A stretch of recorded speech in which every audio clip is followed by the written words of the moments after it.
In 1941, theologian, playwright, and novelist Dorothy Sayers published a book entitled The Mind of the Maker.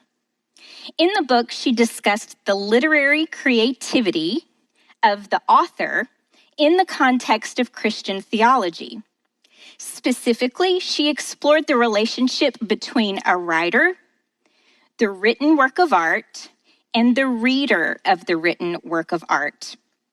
The fourth chapter of Sayers' book opens with these marvelous words. As soon as the mind of the maker has been made manifest in a work, a way of communication is established between other minds and his. That is to say, it's possible for a reader, by reading a book, to discover something about the mind of the writer. When I first read this passage, I immediately thought of the ancient yet enduring idea of God's self-revelation in nature, what the ancients, the church fathers, and even members of the scientific revolution referred to as the book of nature. The idea is that God, through his creation, reveals something of himself to creatures made in his image. Sayers' words directly inspired the central thesis of my book, Science and the Mind of the Maker, which explores the different ways in which the divine rationality, God's mind, is made manifest in the created order, and how the scientific enterprise functions as a small window into the mind of God.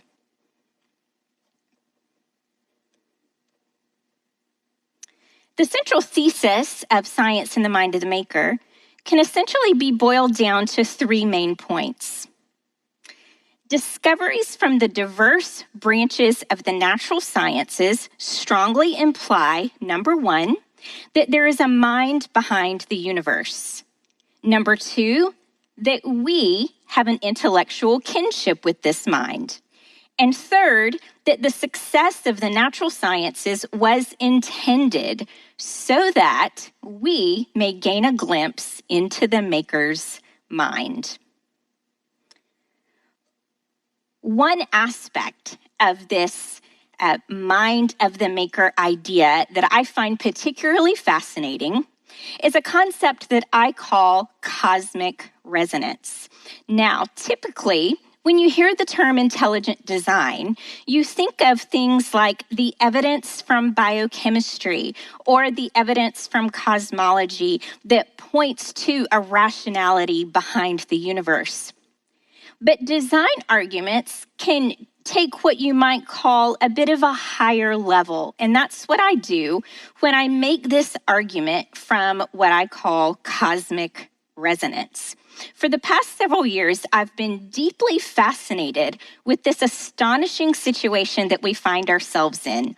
The fact that there is this abstract world of mathematics that's always and everywhere true, that this world of mathematics helps us unlock the secrets of nature because of how well mathematics maps onto the material world, and the corresponding fact that human rationality is cognitively equipped to be able to do the advanced mathematics necessary from many of the natural sciences.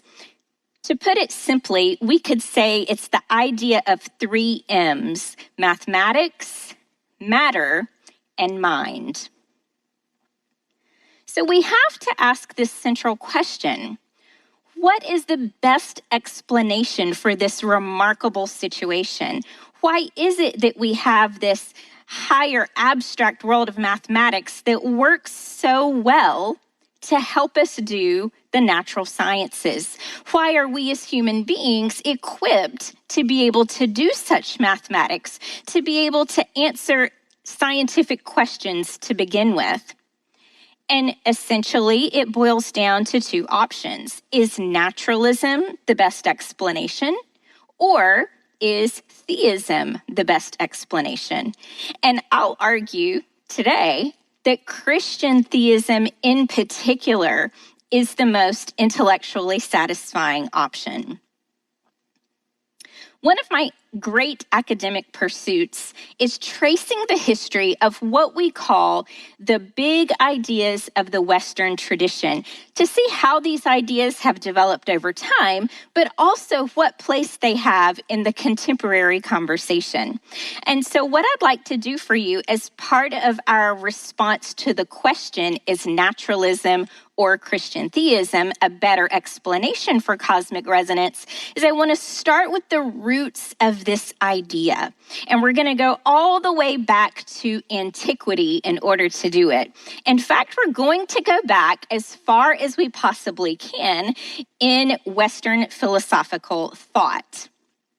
You may recognize the name Pythagoras from high school math class. Pythagoras of Samos is the most renowned of the philosophers that we often refer to as the pre-Socratics, the philosophers who predated Socrates and his pupil Plato. Now, we know very little about Pythagoras the man, but based upon the school of philosophy that took his name soon after him, we know a little bit about the kinds of teachings that went on in his school of philosophy, if you will. And one of the things we know about the Pythagorean school is that there was this idea that mathematics somehow underlies all of reality. In fact, some of the Pythagoreans went as far as saying that all of material reality is essentially mathematical, that the fundamental truth of all things is number. Now, the work of Pythagoras was first introduced to me through a 1959 Disney cartoon. And the title of the cartoon is Donald in Mathmagicland. And you can look it up on YouTube and watch it free of charge even now. But in Donald in Mathmagicland, the narrator takes you through this grand tour of mathematical thought as it applied to physical reality. We know that the Pythagoreans explored the science that came to be referred to as harmonics. They applied mathematics to the plucking of strings on musical instruments and made some fascinating discoveries. Well, Donald in Mathmagicland goes on to describe lots of different fascinating ways that mathematics applies to nature. So I encourage you to look up the video on YouTube. It's just a short little 30-minute feature film. Now, fast forward just a little bit to Plato, and you are probably all familiar with the philosopher by the name of Plato. In his writings, in a dialogue called the Timaeus, Plato discussed the origin of the order that we witness in the natural world. He said, "It is because there was a rational divine craftsman who was looking to an abstract rational plan when he formed the orderliness that we see all around us, that things are mathematically ordered. And that not only are things mathematically ordered, that they are harmonious in their order and their function. In addition to this," said Plato, "this harmony and order that we're able to discern around us is reflected in the soul of human beings.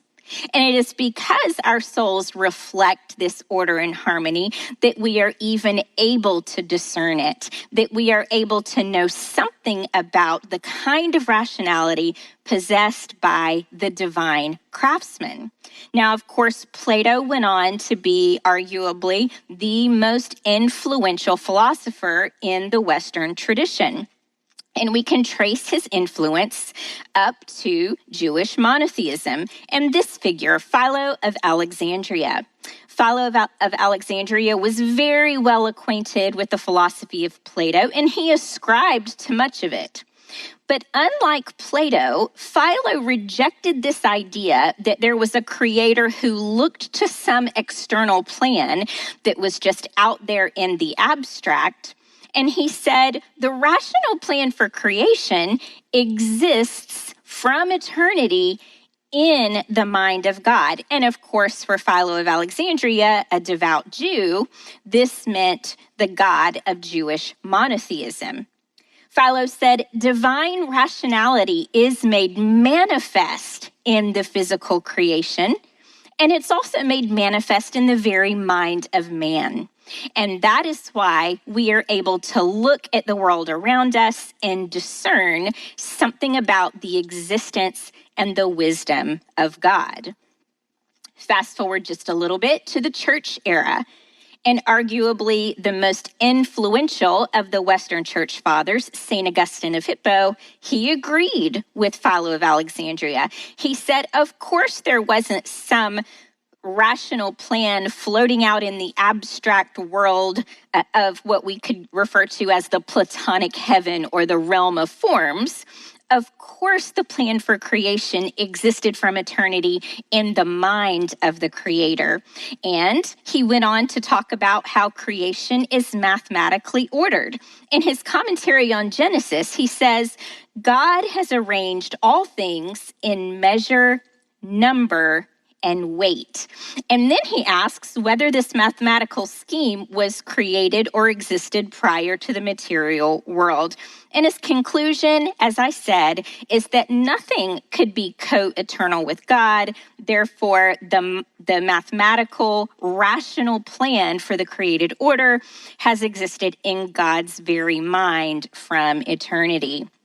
And he goes on to say that the image-bearing soul of human beings allows us to perceive this self-revelation of God in nature. He used the word illumined, that the mind of man, by virtue of being made in the image of God, is illumined in a very special way, such that we're able to discern something about the Creator by observing the creation. Now we're going to take a leap of over 1,000 years to the scientific revolution. Surely you recognize the name of Galileo. And Galileo was also struck by this remarkable fact that the universe seems to have a deep mathematical quality. He said, this all-encompassing book that is constantly open before our eyes, that is, the universe, is written in mathematical language. In fact, if you watch Donald in Mathmagicland, the very final screenshot that comes up at the end of the film is in Italian, this famous quote from Galileo, and the narrator does a voiceover in English, and he translates it, and it reads, mathematics is the language in which God has written the universe. A contemporary of Galileo was my great hero, Johannes Kepler. And Kepler, like Galileo, like St. Augustine before him, like Philo of Alexandria before him, was struck by the mathematical orderliness of the cosmos. And he said, to God, there are in the whole material world, material laws, figures, and relations of special excellency and of the most appropriate order. Those laws are within the grasp of the human mind. God wanted us to recognize them by creating us after his own image so that we could share in his own thoughts. And that last part is probably the most frequently paraphrased line from the writings of Johannes Kepler, and often they're paraphrased as, when we do science, we are thinking God's thoughts after him. Fast forward just a little bit, just a couple of generations, to Sir Isaac Newton, who built upon the work of Galileo and Kepler. And he made this really interesting and penetrating statement that you can find in a book entitled The Unpublished Scientific Papers of Sir Isaac Newton. And what he says is, the analogy between the divine faculties and our own is greater than has formerly been perceived by philosophers, that we were created in God's image, Holy Writ testifies. And what I want you to notice there are the words that I have highlighted. The analogy between the divine faculties and our own. In other words, there is something about human rationality that resonates with the rationality of our Creator. And he attributes this to the fact that we are created in God's image. Now we're going to leap forward just a little bit more now to 20th century physics and cosmology. The early 20th century saw great strides in the fields of physics and cosmology. And one of the scientists responsible for this great leap in our knowledge was Max Planck. Max Planck was a theoretical physicist, and he was a Nobel Prize winner. And he recognized this astonishing resonance between the mathematical laws of nature and human rationality. And he saw a wonderful compatibility between science and Christianity. And you can read some of his wonderful words in the book Scientific Autobiography, which was published posthumously. But the point that I want to make here is that he understood that it was absolutely remarkable that mathematics can be used to unlock the secrets of nature, and that human beings have the capacity to do these kinds of mathematics. And in his Scientific Autobiography, he goes as far as telling the reader, it was this remarkable fact that from a very early age inspired me to devote my life to the natural sciences. A colleague of Max Planck was Albert Einstein. And Albert Einstein remarked repeatedly in various books and letters and essays and even media interviews about how he found it miraculous that the cosmos is even comprehensible. He said the fact that it is comprehensible is a miracle. And he would elaborate on this idea over and over and over. He thought there was really no rational explanation for it in terms of what science could discover. He knew that the answer of why it was so was something that transcended the scope of science. Another contemporary of Albert Einstein was Eugene Wigner. And Wigner was famous for a 1960 essay that he penned entitled The Unreasonable Effectiveness of Mathematics in the Natural Sciences. And in one passage he says, the enormous usefulness of mathematics in the natural sciences is something bordering on the mysterious. There is no rational explanation for it. And he goes on to talk about how it's also astonishing that human beings who allegedly arose sheerly by natural selection would have the ability to do the higher mathematics involved in fields such as theoretical physics. And now we arrive at the contemporary conversation. This is Paul Davies, and Paul Davies is not what you would call a theist by any traditional sense of the word. He doesn't even like to use the word God in relation to his metaphysical views, but yet he uses lots of theological language in his books, his articles, and his interviews, as you can see here on the cover of his book, The Mind of God. And in The Mind of God, he says, there is no reason why things should be this way, why mathematics should prove so effective in the natural sciences. And then we have physicist Roger Penrose, who rose to fame largely because of his discoveries that he made with the great late Stephen Hawking. And Roger Penrose says, there is an extraordinary concurrence between the workings of the natural world at its most fundamental levels and sophisticated mathematical theory. And I love this illustration that can be found in a couple of his books, and I've even seen it in some of his published articles. It's a sort of a triangular schematic of the situation that we find ourselves in. And if you look in the top circle, it's labeled the Platonic mathematical world. And the idea is that this represents the immaterial, the abstract world of mathematics. And when you move around the triangle in a clockwise fashion, you see that a small portion of the Platonic mathematical world is made manifest in the physical world, the circle to the bottom right.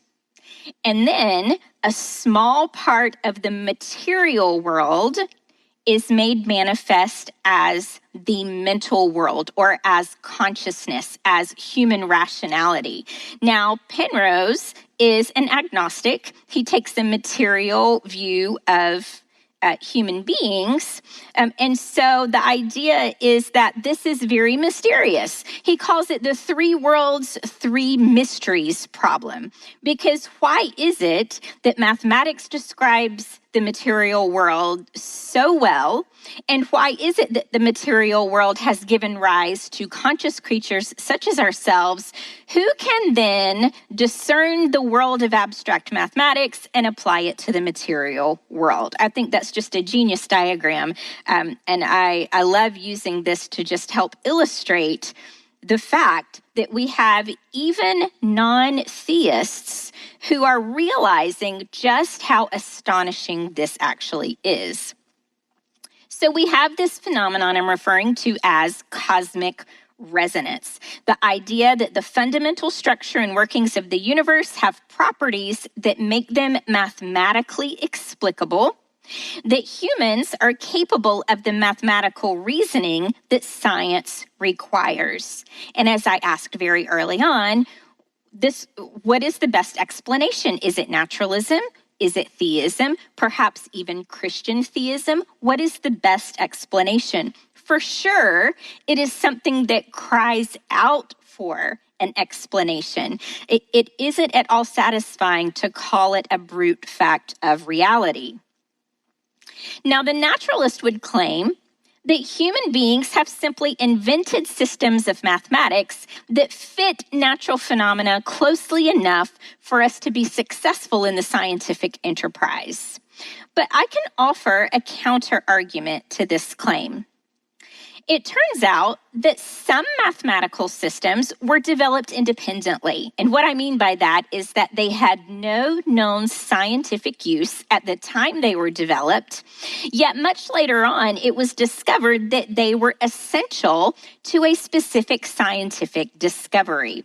And so this flies in the face of that naturalist claim that mathematics is just invented and finagled for each individual scientific problem. And I can give you an example. There are several more examples I give in my book. Probably my favorite is an example that I give from the work of Johannes Kepler. But for our purposes, I'd like to talk about an example from the work of Albert Einstein. When Einstein was developing his theory of relativity, he found himself in need of a non-Euclidean system of geometry. If you look at the diagram here, you see this sort of net pattern, and then the Earth and the moon in the picture. And you'll notice how the net curves around planet Earth and to a lesser extent curves around the moon. What Einstein's theory of relativity suggested is that this is how gravitation works, that massive bodies in space literally curve the fabric of space-time. Now, he needed a non-Euclidean form of geometry in order to describe these curvatures. In case you don't already know this, Euclidean geometry is specifically concerned with flat planes, but Einstein needed to do mathematics to describe curved spaces. And it turned out that in the previous century, Bernhard Riemann had developed a system of non-Euclidean geometry that turned out to be exactly perfect for Einstein's purposes. So as mathematician and historian of mathematics Morris Klein has remarked, to develop a brand new system of geometry and then to develop the theory of relativity would be far beyond the lifetime or the mental acumen of one man. And so the fact that the mathematical tools were already there and waiting for Einstein to do his work on relativity is one fantastic example of the pure mathematician working out mathematical problems sheerly for their beauty. And then later on, it turns out that that very tool is exactly what's needed to unlock one of the secrets of nature. This is Steven Weinberg. He is a rather outspoken atheist and a physicist at the University of Texas at Austin. And he has repeatedly made comments about how it's spooky or uncanny that physicists find that very often the mathematicians were there before them. In other words, mathematical tools were developed long before there was any conceivable scientific applicability for those mathematical tools. Another claim made by the naturalist about what I'm calling cosmic resonance is that the human brain has just naturally evolved to carry out advanced mathematical computations. But there's more of a complication to this idea than is revealed in this very basic claim. So I want to offer a counter-argument. And the counter-argument is that the mental aptitude necessary for advanced mathematics is far beyond the alleged powers of natural selection. Let's get back to Paul Davies, and this is another passage from his book, The Mind of God. He says, one of the oddities of human intelligence is that its level of advancement seems like a case of overkill. It's far from clear how such qualities as the ability to do advanced mathematics ever evolved by natural selection. These higher intellectual functions are a world away from survival in the jungle. And probably one of the greatest living Christian philosophers, Alvin Plantinga, who is an analytic philosopher and an emeritus professor of Notre Dame, in his book, Where the Conflict Really Lies, he highlights this. He says, just as it is highly unreasonable to expect mathematics to map onto the material world with the precision that it does, so also from that same perspective, is it unreasonable to expect human beings to have the cognitive equipment to do the mathematics. So let's return to this idea of cosmic resonance. Mathematics, matter, and mind all working in accord to make the natural sciences possible. To use the words of one of my great living heroes, Dr. John Lennox, an Oxford mathematician, he says, it's not surprising when the mathematical theories spun by human minds, created in the image of God's mind, find ready application in a universe whose architect was that same creative mind. And I think that's a beautiful and almost poetic way of saying what my conclusion is as well in Science and the Mind of the Maker. And that is the only intellectually satisfying explanation for the mathematics, matter, mind resonance that enables us to do the natural sciences is that mind is fundamental to the universe and that we have an intellectual kinship with that mind. And according to Christian theology, not only is the mind of God responsible for the creation, but we are his image bearers and we can discern his wisdom and his power and his glory, as Romans 1:20 says, when we look at his grand creation.